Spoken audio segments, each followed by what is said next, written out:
ગધેથળ લાલ બાપુ અહીંયા જ્યારે પધારવાના હોય ત્યારે અમારે ઓછામાં ઓછા 11 લાખ માણસની રસોઈ અમે અહીંયા બનાવવાના છીએ અને સૌરાષ્ટ્રના 11 જિલ્લા જે સૌરાષ્ટ્રના આવે છે 11 જિલ્લા ધુવાળા બંધ લાલ બાપુ તરફથી બધાને આમંત્રણ આપવામાં આવેલ છે। તે દિવસે 11 લાખ માણસની વ્યવસ્થા અમે કરેલી છે અને એથી વધારે માણસો થાય તો પણ અમારી પાસે ઓછામાં ઓછો 25 લાખ માણસ જમી જાય એવી વ્યવસ્થા અમે કરેલી છે। પૂજ્ય લાલ બાપુ 26/2/26 ના રોજ પધારવાના છે। તે નિમિત્તે વલભીપુર તાલુકાના 54 ગામડામાં લાલ બાપુ તરફથી ગાયોને નીણ, પંખીને ચણ, કૂતરા માટે લાડવા, એ લાડવા અમે 2 ટન અટાણે 100 મણનું તૈયાર લાડવા કરી દીધેલ છે।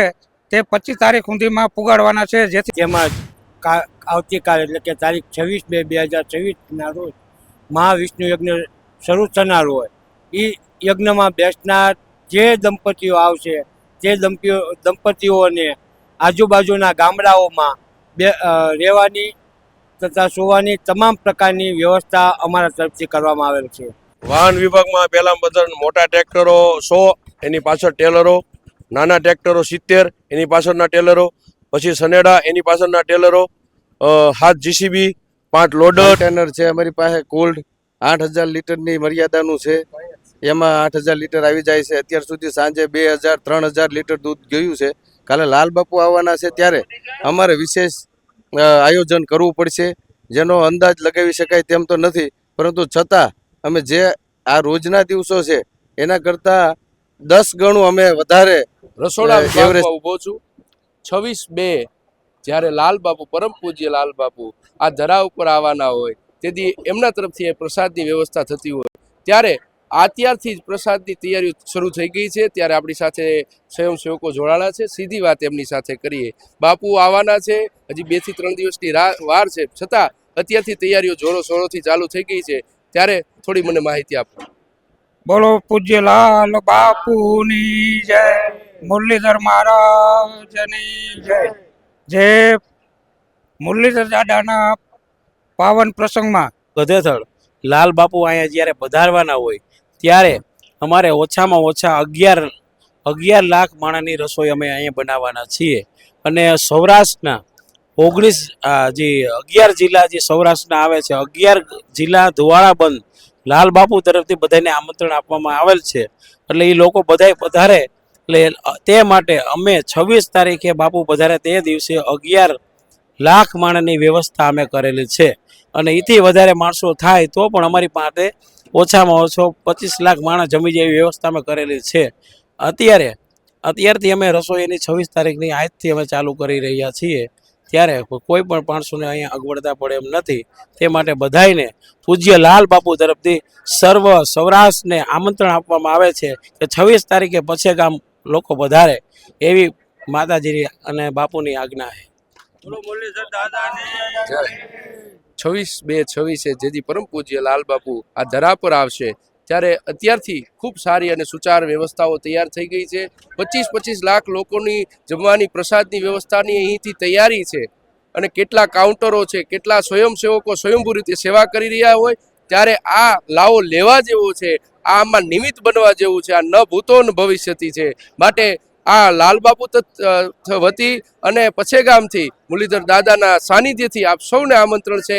26/2/26 માનવ મેળામણ ઉમટવાનું હોય ભારતભરમાંથી, ત્યારે આપ સૌ પધારજો। અને 26 તારીખના જે જમણવારના પૂજ્ય બાપુ તરફથી આપને આમંત્રણ આપે ને બાપુ તરફથી પ્રસાદીનો ખર્ચ પણ બાપુ આપવાના છે। સૌરાષ્ટ્રના આ પૂજ્ય લાલ બાપુ એવા સંત છે કે આજે સૌરાષ્ટ્ર આખાને ધુવાળા બંધ જમાડવાની વ્યવસ્થા બાપુએ કરેલી છે। વાહ! તો જોડાયેલો રહો સંઘર્ષ પોડકાસ્ટ। વાહન વિભાગના અહીંયા ઊભો છું, જ્યાં વાહનોની વ્યવસ્થા આખા કથા દરમિયાન, આખા ઉત્સવ દરમિયાન નાનામાં નાની સતી ન રહી જાય એની માટે કેટલી વ્યવસ્થા અહીં પૂરી પાડવામાં આવી છે। ત્યારે વાહન વિભાગનું મેનેજમેન્ટ કરતા ભાઈ, એમની સાથે આખી આ ટીમ છે, ત્યારે સીધી વાત ભાઈ સાથે કરી। વાહન વિભાગમાં કેવી વ્યવસ્થાઓ છે? વાહન વિભાગમાં પહેલા બધા મોટા ટ્રેક્ટરો 100, એની પાછળ ટેલરો, નાના ટ્રેક્ટરો 70, એની પાછળના ટેલરો, પછી સનેડા એની પાછળના ટેલરો, 7 જીસીબી, 5 લોડર, પછી 40 પાણીના ટાંકા અને 6 પિકઅપ, ડમ્પર 3 એવી રીતના બધા વાહન પોતાની સેવામાં મૂક્યા છે. ડીઝલ પણ પોતાનું નખાવે છે. એ રીતની છે. આ બધા પોતાની રીતે નિસ્વાર્થ ભાવે અહીં જોડાણા છે અને કેટલા ડ્રાઈવરો એની જે 122 ડ્રાઈવરો છે, બરોબર. આખી ટીમ છે 122 ની. એમાં 5 જણા બધા વહીવટ કરે છે, 100 જેવા ડ્રાઈવરો છે, 20 જણા બધા મેનેજમેન્ટ કરે છે.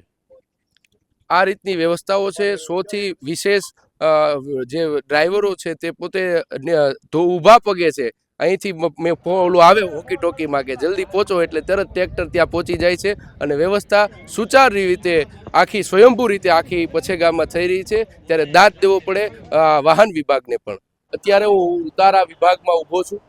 ઉતારા વિભાગમાં ખૂબ સારી એવી વ્યવસ્થાઓ છે. સ્વયંસેવકો અથવા જે કથા સાંભળવા આવતા શ્રોતાગણો માટે અહીંથી ખૂબ સારી સુચાર વ્યવસ્થા કરવામાં આવતી હોય. એમાંય આપણી સાથે એ સંગઠનના જે પ્રમુખ છે એની સાથે વાત કરીએ, જે એને આ જવાબદારી સોંપવામાં આવી છે ઉતારા વિભાગની, એની સાથે વાત કરીએ. હાજી, આજે જ્યારે ઉતારા વિભાગમાં શું શું વ્યવસ્થાઓ છે અને એમાંય કાલે પ્રાતસ્મરણીય લાલ બાપુ જ્યારે આ ધરતી પર પધારવાના હોય ત્યારે વ્યવસ્થામાં શું વધારો કરવામાં આવ્યો છે? કથામાં આવનાર દરેક હરિભક્તો માટેની ઉતારની વ્યવસ્થાની જવાબદારી અમારી છે.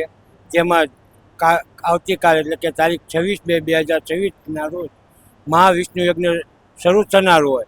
એ યજ્ઞમાં બેસનાર જે દંપતીઓ આવશે તે દંપતીઓને આજુબાજુના ગામડાઓમાં રહેવાની તથા સુવાની તમામ પ્રકારની વ્યવસ્થા અમારા તરફથી કરવામાં આવેલ છે. તેમજ આ કથા સાંભળવા આવનાર વ્યક્તિઓની ઉતારની વ્યવસ્થા આજુબાજુના ગામડામાં તથા અન્ય સમાજની વાડીઓમાં આ વ્યવસ્થા કરવામાં આવેલી છે. ખૂબ સારી વ્યવસ્થા અહીં ઉતારા વિભાગથી થાય છે. કોઈ પણ અહીં આવતા મહેમાનો તથા જે શ્રોતાગણ છે, સ્વયંસેવકો છે, એને નાનામાં નાની ખામી ન રહી જાય એની તકેદારી પછી ગામ જે સેવા આખી જે આયોજક મંડળ છે તે રાખી રહ્યા છે. આ વાતને વધાવી જોઈએ. દૂધ વિભાગમાં ઊભો છું. અહીંથી દૂધની સેવા પણ ખૂબ સારી રીતે થતી હોય ત્યારે સીધી વાત ભાઈ સાથે કરીએ. ભાઈ, અહીં દૂધમાં જે અહીંથી કથા જે સાંભળવા આવે છે, આજે કથાના ચોથા દિવસે શું કેટલા લીટર દૂધ વપરાણું છે અને એમાંય કાલે પ્રાતસ્મરણીય લાલ બાપુ જ્યારે આ ધરા પર આવવાના હોય ત્યારે શું વ્યવસ્થામાં વધારો કર્યો છે? મુરલીધર દાદાના નિજ મંદિર પ્રવેશોત્સવ નિમિત્તે દૂધ કેન્દ્ર અમે સંભાળીએ છીએ. દૂધની સાથે છાશ પણ છે. પહેલા દિવસે અમારે બપોરે 1500 લીટર જેવી છાશ, સાંજે 2000 લીટર જેવા દૂધનો ખર્ચ અત્યાર સુધી થતો હતો. દાડા દિવસે રોજ એ વધતું જાય છે. દૂધ અમને છૂટક આજુબાજુના ગામડાઓમાંથી બધા વર્ણના માણસો આપી જાય છે સેવા તરીકે. અને બીજું કે અમને જે એમ લાગે કે હવે વધારે જરૂરિયાત છે એ બધું અમે બહારથી વેચાતું લઈને પણ આખા ઉત્સવ દરમિયાન ક્યાંય પણ અમે ખામી આવવા દેતા નથી અને પૂર્તતા કરીએ છીએ દૂધની. અને કન્ટેનર છે અમારી પાસે કોલ્ડ 8000 લીટરની મર્યાદાનું છે. એમાં 8000 લીટર આવી જાય છે. અત્યાર સુધી સાંજે 2000-3000 લીટર દૂધ ગયું છે.